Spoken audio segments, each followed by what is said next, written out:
Santos Abdón y Zenén, mártires en Roma, muertos hacia el año 250, 30 de julio. La tradición ha hecho de Abdón y Zenén dos príncipes o sátrapas persas tan ilustres por su nacimiento como por sus cuantiosas riquezas y encumbrada dignidad. El historiador moderno, Pablo Alard, que sigue este parecer, cree que se trata de dos prisioneros hechos en la expedición del emperador Gordiano III contra Sapor, rey de Persia. Por el contrario, Alberto Dufour, también historiador moderno, supone que eran simples obreros. Funda su opinión en el hecho de que sus tumbas estaban en las cercanías del barrio poblado por los obreros adscritos a las factorías del Tíber. Lo cierto es, como la tradición atestigua y confirman los nombres, que ambos eran de origen oriental. Sábese que los dos padecieron martirio por la fe de Jesucristo el 30 de julio del año 250 o 251, durante la cruel persecución del emperador Decio. Conócese asimismo el lugar de su inhumación. Y como cualquiera de ambas interpretaciones puede aceptarse en nuestro caso sin perjudicar a la esencia doctrinal del suceso histórico, optaremos por la que ha encontrado más arraigo en el sentimiento del pueblo. Son conducidos a Roma. Según el primitivo relato de su pasión, Abdón y Zenén, aunque vencidos en la guerra y hechos prisioneros cuando la sublevación del rey Sapor, gozaron de relativa libertad hasta que, habiendo sido informado Decio, general del ejército imperial, de que habían dado tierra a unos cristianos martirizados en Babilonia y Cordula, mandó arrestarlos e hízolos comparecer ante su tribunal. Ya en su presencia les dijo con mal disimulada indignación: ¿Así que también vosotros sois del número de los insensatos? Vuestra misma impiedad ha hecho que los dioses os pusieran en mis manos como a cautivos de Roma. Mejor sería decir que hemos alcanzado victoria con el auxilio de Dios y de nuestro Señor Jesucristo, que reina eternamente, contestaron los caballeros cristianos. Yo creo, dijo el general, que no negaréis que vuestra existencia depende de mi arbitrio y que sois mis esclavos. Has de saber, oh Decio, que solo nos rendimos y prestamos vasallaje a nuestro Señor Jesucristo, humillado por amor de los hombres hasta descender a la tierra. Irritado por tan valientes respuestas, mandó el general que los dos confesores fuesen encerrados en estrecho y oscuro calabozo. Pronto los sucesos obligaron a Decio a dejar aquel país y volver a Roma.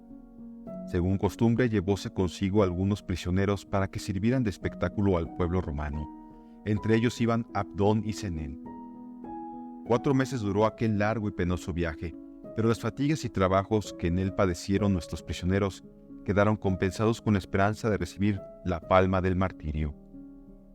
No obstante, fue disposición divina que a su llegada a Roma hallaran no la muerte que esperaban, sino la libertad, gracias al emperador Filipo el Árabe, que sucediera a Gordiano III en 244 y que manifestaba gran admiración por los cristianos. Ante el tribunal de Decio. Decio, que sucedió en el imperio a Filipo, no heredó de éste la benevolencia para con los seguidores de Cristo. Antes, llevado de la antipatía personal y política, quiso darse la cruel satisfacción de perseguir a muerte a los que aquél había protegido y honrado con su confianza. Fueron encarcelados muchos cristianos, entre ellos Abdón y Zenén. Quiso el emperador que el juicio de estos dos últimos revistiera extraordinaria solemnidad y, según rezan las actas, citó a los senadores al templo de la tierra, anunciando que él personalmente presidiría el acto. Reunida la asamblea, hubieron de comparecer los dos mártires. Fueron recibidos con un murmullo general, efecto de la admiración que en la asamblea despertara la magnificencia de sus vestidos y el brillante resplandor de las joyas con que se adornaban. Decio mandó a Claudio, pontífice del Capitolio, que trajese el trípode sagrado destinado a las ofrendas. Luego, dirigióse a los caballeros de Cristo para exhortarlos a que renunciasen a la fe. «Ofreced sacrificios a los dioses», les dijo, «y al instante obtendréis la gracia del imperio y seréis colmados de honores y riquezas. Aunque indignos y miserables pecadores, nos hemos ofrecido a Dios en holocausto sempiterno, así que ya nada tenemos que ofrendar a vuestros dioses», contestaron los valientes confesores de la fe. «Preparad para estos miserables los más acerbos suplicios y las torturas más horribles», rugió Decio fuera de sí. disponed enseguida de leones y osos hambrientos que acaben con tamaña insolencia. Haz lo que tengas por conveniente, replicaron los santos, porque nuestra confianza la ciframos en Cristo, Señor nuestro, que tiene poder para desbaratar todos tus planes y contra cuya providencia de nada servirán tus enojos y tiránicos caprichos. Hubo de sonreír el emperador ante aquella noble osadía de sus prisioneros. Debió juzgar desmedidas la confianza e intrepidez con que se disponían a enfrentar sus amenazas, pero pensó que la reflexión y la soledad acabarían por doblegarlos e hizo que los volvieran a los calabozos. El martirio. Cuando al siguiente día bajaba el emperador del Monte Palatino, camino ya del anfiteatro de Vespasiano, anunciaronle que los osos y leones destinados a los 2 cristianos persas habían sido hallados muertos en las jaulas. Encolerizóse Decio por este contratiempo y desistió de presenciar los juegos. Al mismo tiempo, dio órdenes terminantes al prefecto de la ciudad, llamado Valeriano. «Lleva a los presos ante el dios Sol», le dijo, «y si se obstinan en no adorarle, haz que sean arrojados a las fieras que haya disponibles». Cumplió Valeriano la orden y conminó a los confesores, diciéndoles: «Considerad la nobleza de vuestro linaje tan reñida con las doctrinas cristianas, y ofreced a los dioses el sacrificio que se les debe. De lo contrario, tened entendido que os arrojaré a las bestias feroces. Solo a Cristo nuestro Dios adoramos, y por nada del mundo inclinaremos nuestras cabezas ante esos ídolos, fabricados por los hombres», respondieron los atletas de la fe. No obstante la decisión y firmeza de estas palabras, los arrastraron los soldados hasta la estatua y quisieron forzarlos a sacrificar. Mas ellos, llevados de santa indignación, escupieron al ídolo y luego, encarándose con Valeriano, le dijeron: «Comprende, Valeriano, que tus vanos ídolos solo pueden inspirarnos desprecio, así que lo que has de hacer, hazlo pronto». Ebrio de furor, ordenó al prefecto que los azotasen despiadadamente.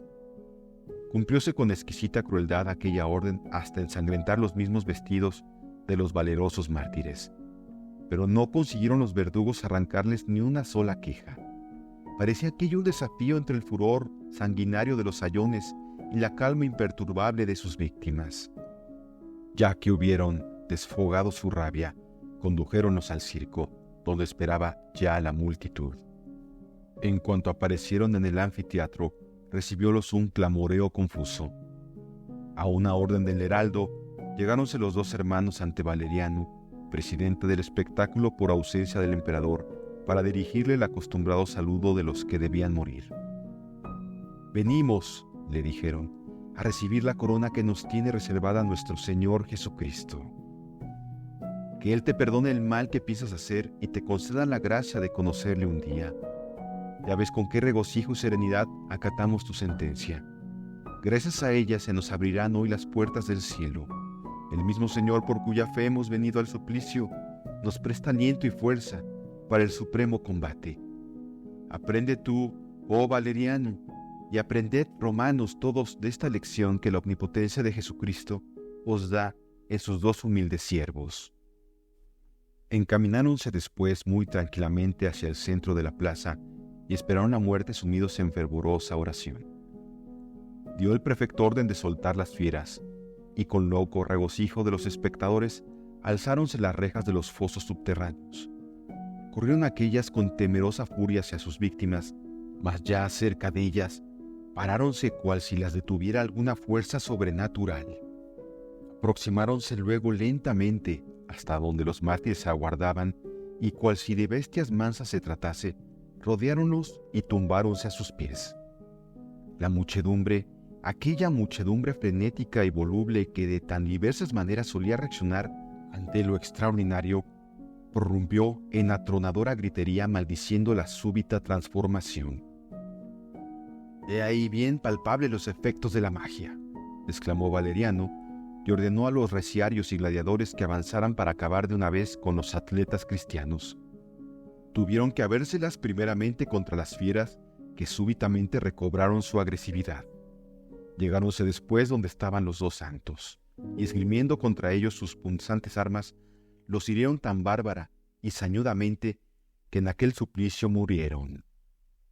La crueldad sanguinaria de los perseguidores quedaba satisfecha, mas no así su fanatismo, porque de acuerdo con una nueva orden de Valeriano, ataron por los pies los destrozados cadáveres y los arrastraron a través del recinto hasta la puerta de la muerte, fuera del anfiteatro, donde los dejaron abandonados junto a la estatua del dios Sol.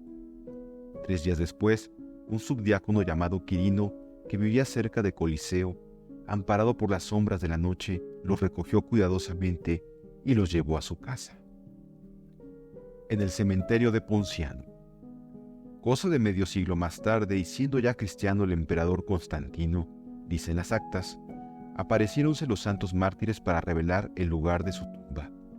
Removiéronse entonces con sumo respeto y decoro las preciosas reliquias y fueron trasladadas al cementerio de Ponciano. En un cronógrafo o martirologio de la Iglesia romana que data del siglo IV, se lee lo siguiente, con fecha 30 de julio. Abdón y Senén, en el cementerio de Ponciano, cerca del Oso Cubierto. Esta cita del martirologio es el documento histórico más antiguo que poseemos sobre los dos mártires. El cubículum o cámara sepulcral de los santos Abdón y Senén se convirtió desde el siglo IV al VII en uno de los lugares de reunión preferidos por los cristianos de Roma. Llama poderosamente la atención una pintura del siglo VI o VII que todavía se conserva y que decora la cara anterior del sepulcro. Representa la apoteosis de los ilustres mártires. En terreno del cementerio edificóse una basílica hacia el siglo VII, pero como aquella parte de la ciudad fue la castigada en la prolongada lucha habida entre los lombardos y la Santa Sede, quedó el templo, como tantos otros, en lamentable estado. En vista de ello, el Papa Gregorio IV determinó trasladar los santos cuerpos a la iglesia de San Marcos en el interior de la ciudad. Llevóse a cabo la traslación en 826. Guardóse allí tan rico tesoro hasta la segunda mitad del siglo X. Santa María de Arlé en el Rosellón. Por aquella época, el monasterio benedictino de Santa María, en la actual diócesis de Perpiñán y todo el valle de Arles de Tec, parecía experimentar los efectos de la indignación de Dios. Año tras año asolaban los campos continuas y terribles tormentas. Los lobos, osos y gatos monteses, acosados por el hambre, abandonaban sus guaridas para destruir lo poco que en las campiñas quedaba. Los damnificados hacían continuas rogativas para obtener de la divina misericordia el término de aquel azote, pero en vano. Diríase que Dios no quería en modo alguno escuchar los ruegos de aquella gente atribulada. Arnolfo, abad del monasterio, determinó ir a Roma en busca de reliquias de santos, persuadido de que por ellas se aplacaría el Señor. Así pues, a pesar de su avanzada edad, partió para la ciudad eterna. Los acontecimientos confirmaron que Dios le guiaba en aquella empresa. Habiendo reparado el Papa en la presencia del abad Arnolfo durante la procesión estacional, llamóle y se informó por él de las grandes pruebas que afligían al monasterio y territorios anejos.